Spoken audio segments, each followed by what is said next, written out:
And have a look at different sites or spots where we look at democracy, participation, citizens' initiatives, mostly surrounding climate change, climate crisis, and also about energy. And that's also why we met here, because in there's the climate lab. It's closed on Saturdays and Sundays, but since 2 years, this climate lab, it's operated by the Impact Hub, and it's a cooperation between the administration, scientists, civil society organizations, private sector, and so you can rent the rooms, come to meetings and conferences. Most the 9th district, also because in these weeks and months ahead, it's part of the climate team, the climate jury. Since 2 years ago, the city administration of Vienna, they are doing these climate teams in different districts of Vienna, and for the coming weeks and months, it's the 9th, the 15th, and the 12th districts, and in one perspective, the 9th district is very typical for Vienna, and that's when we look at people that are not allowed to vote. All over the city of Vienna, it's more than a third, it's 34% by now, that were not allowed to vote during the national elections 2 weeks ago, that won't be allowed to vote in the Vienna elections we are going to see next year, in 12 months. And so this district is very typical, it's 35% here. A lot of people with non-Austrian passports, a lot of students. We have a lot of students here because of university departments. And but nevertheless, people are very much engaged here. Therefore, so this we know from political science, from our studies, whenever there's higher formal education, when people are employed, people are more engaged in civil society practices. The district on the other side is the 20th district, Brigitte now. It's a totally different scene over there. You have very low formal education status, you have high unemployment rates, people that are allowed to vote even less. Also liebe Leute, ich bin der Christoph, der Artist is Present. Ich bin Filmemacher, Künstler und Klimaaktivist und ich bin Teil der Gürtelliebe. Das ist eben eine Initiative, die sich dafür einsetzt, dass der Gürtel wieder mehr Lebensqualität bekommt durch Verkehrsberuhigung.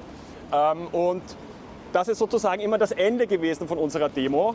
Es geht bei der Gürtellinie generell darum, dass wir den Autos mehr Platz wegnehmen wollen und den natürlich dann den Radfahrenden und den Zu-Fuß-Gehenden geben. Und ich mag deswegen hier stehen bleiben, weil wir hier 2 schöne Orte sehen, wo die Stadt Wien sich feiern lässt, dass sie mehr Platz für Radfahrende macht, aber das einfach den Zu-Fuß-Gehenden wegnimmt. Wir sehen das einerseits hier, da wurde der Radweg verbreitert, aber eigentlich war da früher der Gehweg, ja? Weil man sich nicht getraut hat, dort diese Parkplätze wegzunehmen. Und wenn wir jetzt darüber gehen, sehen wir am Lichtenwerder Platz ist genau dasselbe. Hier ist jetzt mehr Platz für die Radfahrenden und der Durchgang für uns ist wirklich so, dass wir eigentlich nicht nebeneinander gehen können. Ja? Okay. Wie wir vor dem Hofer unser Sommerding abfluten. Achso, da warst du mit deinen Kindern und ich habe so Seifenblasen gekriegt. Ja. Also wir können auch eine temporäre Straßensperre machen. Ja. Genau, das ist das Projekt Cabrio-Beet, das gibt es seit 3 Jahren. Das entstammt eigentlich einem Filmprojekt von mir, wo ich versucht habe, 1 Jahr ohne Geld zu leben, wo es darum ging, wo ich mir überlegt habe, wo man im öffentlichen Raum Lebensmittel anbauen kann. Und ja, es ist naheliegend, ein Auto dafür zu verwenden, weil es gibt nichts Billigeres, als 10 € im Monat zu zahlen, um eben Kräuter für die Allgemeinheit anzubauen. Darüber ins Gespräch zu kommen, dass wir die Parkspuren vielleicht öffnen könnten für andere Zwecke. Ja, es gibt also de facto keine wirkliche Möglichkeit, als einzelner Mensch einfach ein Hofdepot hinzustellen, das muss über Ketzenorte Parkplätze passieren. Genau, und ursprünglich stehen wir jedes Jahr woanders und dieses Jahr stehen wir am Gürtel, um eben auch die Gürtelliebe zu unterstützen. Wir haben die Forderung, dass dieser die Parkspur vor diesem Block, bevor wir jetzt da abgebogen sind, dass diese Parkplätze, diese 16 Parkplätze wegkommen und begrünt werden. Und deswegen stehen wir eigentlich immer dort und Wir haben dann eben immer so unsere Forderungen auf so Schildchen und das aktuelle Schild ist eben Grünspur statt Parkspur, wo so eine Visualisierung auch oben zu sehen ist für die Nachbarschaft, wie diese begrünte Spur aussehen könnte. Genau, aber wir haben keinen Parkplatz neulich gefunden und deswegen haben wir hier geparkt. Hier ist es aber viel schöner, weil hier war ursprünglich komplett mit Erde gefüllt und da hat die Stadt Wien eben gemeint, dass ein Auto permanent fahrbereit und fahrtüchtig sein soll. Wir haben es dann zweimal so ausgeschaufelt, sind woanders hingefahren und irgendwann war aber irgendwie klar, dass es so nicht weiter stehen kann und deswegen haben wir dann den Fahrerinnensitz frei gemacht und da ist normalerweise ein Kräutertopf, den kann man wegheben und wegfahren. Kind of apéro every month where we talk to people, to neighbors, and of course they get alcohol and we talk about public space. So it's a mix between activist and neighborhood project, yeah. And like people normally they don't think about the space which a car gets easily. So this is something where people, start to talk about it. I have water here. And actually, I mean, this is also really crazy because if you own a car, you have a free storage. So I have flyers here for Gürtelliebe if you're interested, for example. And, yeah. It's a 10 euro storage space. It's a 10 euros. But that's cheaper than anything you get. Yeah. Just think of any. So before that, I'm a researcher in transport planning and traffic engineering. So that's my day job, where I know from the academic view what we need to change in our transport system to be climate neutral, to create better cities.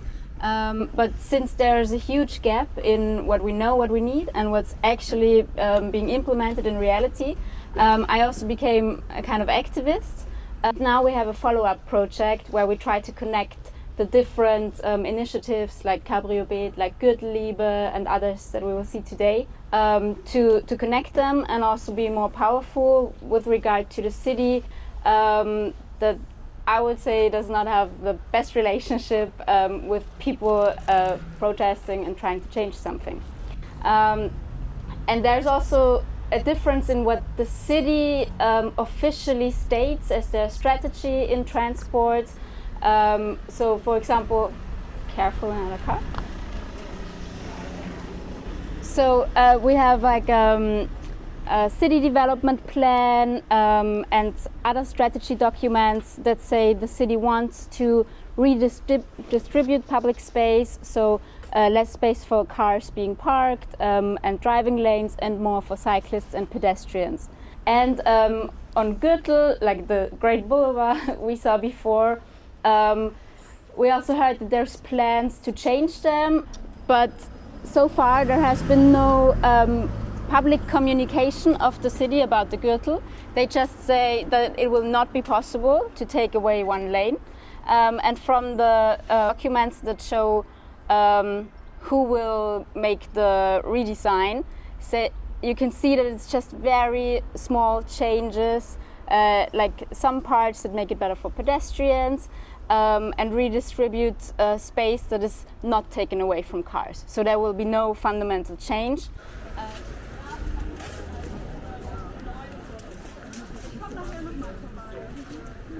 We are the Agenda Gruppe Lichtental, so we are a citizens initiative, and what we try to do is creating a Supergrätze, a super block.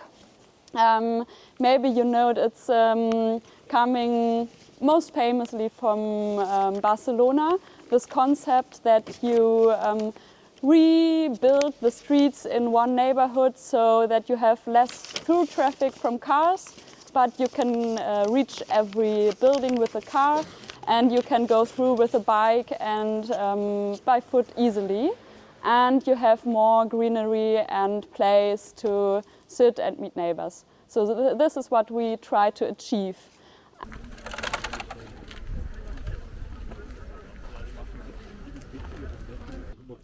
Just a few weeks ago, this was a drive for cars, and now the street ends here. And so this is a pedestrian zone after that, and this is also the street where the most cars went through the neighborhood without having any aim to stop here. So there's also the notion that when we cut off a street from car traffic, that the car traffic will go to the surroundings and will create congestion and problems. But we know that this is not always the case. So we also talk about traffic evaporation, so that if you block a street for cars, then people will change their behavior and take other modes of transport, and not the car, but switch to public transport or take the bike. And I think in this place we have a huge opportunity, because Vienna is at the moment building a new metro line, the U5, and there will be one station at the Arne Karlsson Park. I think we will walk past it later, yeah. Maybe. And to build the station, they will close one street, the Spitalgasse, for several months. And usually this is like a window of opportunity where people adapt to this new layout and change how they go around.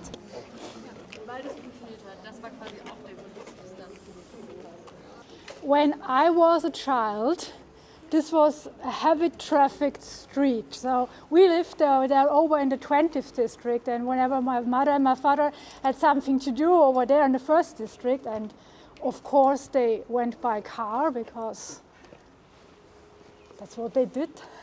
And then we went back at home and was always through this street, never through the Nussdorfer Straße, and then we just came down here and it was heavy traffic. And then 9/11 happened, and the United States, and this is the US Embassy, got somehow very nervous. And since then, I think since 2002, the streets look like it does today. And so while I was angry that this can happen so quick, and just because some embassy says we need this, I don't know who this street belongs to, maybe Barbara knows. So I thought, okay, maybe like in my activist thinking, we can use this and tell other embassies to be afraid. Because over there in the Liechtensteinstraße, there's the embassy of Sweden. There will be the embassy of Qatar over there from 2025 on. So if all these embassies think, we tell them that it's very scary, maybe we can have more streets like this. But again, this is just my romantic dream, and we have to ask Barbara if it's feasible. This is also, again, about the decision making in the city, which is not always transparent for the citizens. And in Vienna, we have a special situation in Austria because we have 9 provinces, and Vienna is a province, but also a city, and in itself, it's also federally organized. So we have the 23 districts, and most competences that are about the transport planning, the districts have the competence, but often not the financial means to change what the cities look like. And then for some, for example, the main cycling routes, the competence is on the city level. So there's always the coordination between the district leaders, the district parliaments, and the city level. And often it's also not people from the same political party in each department. So there's another tension. And we used to have, for example, a green city councillor for transport, and lots of districts with district leaders from SPÖ, also here in Alsergrund it's SPÖ. And it was not, sometimes the district said no if the city wanted to do something, and the other way around. And we just discussed, because we don't know if this is bought it or it's just US given land to or them. yeah, Huh? we don't know. Yeah. But they took a huge part of the public space of the street. Yeah. And fenced it. You see that it creates really like this narrow part of the street, and it's a weird transport concept, because here we have a pedestrian zone. You can see it from the sign, but here we have a Fahrradstraße, like a cycling street. Because then we're heading to another embassy, which is also taking more park, more green space from this district. This is one of the districts with the least parks, least amount of available green space open to the public. And some meters over there we have another case with a huge green space surrounded by university departments, some green space students could use, I think should use. It once belonged to the French embassy. 10 years ago, they sold it without any public tender to the Emirate of Qatar. And Qatar is now opening their embassy in 2025. And while it was the French Cultural Institute, it was partly open to the public and could be used there during summertime. And so the gates were open, you could go in there. And now it's going to be the embassy of Qatar, and it will be closed like forever. And yeah, we will have a look about the redistribution of space. So over there is the Arne Carlsson Park, and there will be the station of the U5. And one idea for this part of the district would be to have the Währinger Straße, which is this one, car-free. Because you have 5 different trams going down and up and down and there. So many trams going to the Schottendorf, you don't really need the cars. Ich bin überhaupt nicht gewohnt, dass dieses Transparent dann dran hängt. Ja, das war Das ist ja so seit hell letztem ist. Herbst. Ist das Seit letzten Herbst ist das. So first, this is the meeting point of the initiative called Radeln for Future, Cycling for Future, which was founded by people who were active with the cyclists lobby, Rad lobby, and Parents for Future, which founded themselves in the course of Fridays for Future, the climate change protests. And the idea is that once a month, I think it's every first Friday at 5 o'clock, they meet here, a little bit down there. They meet there, and whoever comes, comes. And then they do a cycling trip through the city. It's always a different route, and it's often connected to other projects. For example, one time they went to the Superblock in Lichtental, and at other times they go, for example, to the Gürtel to say that they would also like to have better cycling there. And they just want to have a very low barrier event that's regular, where people can just join and do a fun protest cycling around the city. That's their thing. And we just realized there is another initiative here in Hörlgasse of local people living there who want to have this traffic calmed. And they had a first success that's now a 30 kilometers per hour street. It used to be 50. And actually colleagues of mine, they did noise measuring. And now it's like, it sounds like there's half of the traffic just because it's lower speed limits.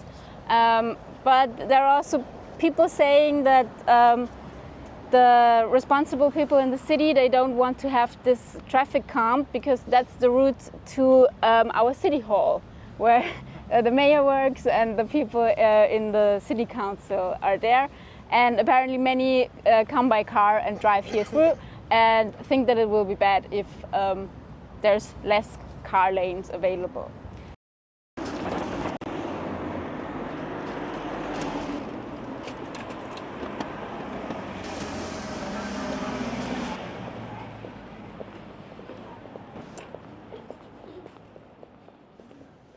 Schau, wir sind gut in der Zeit.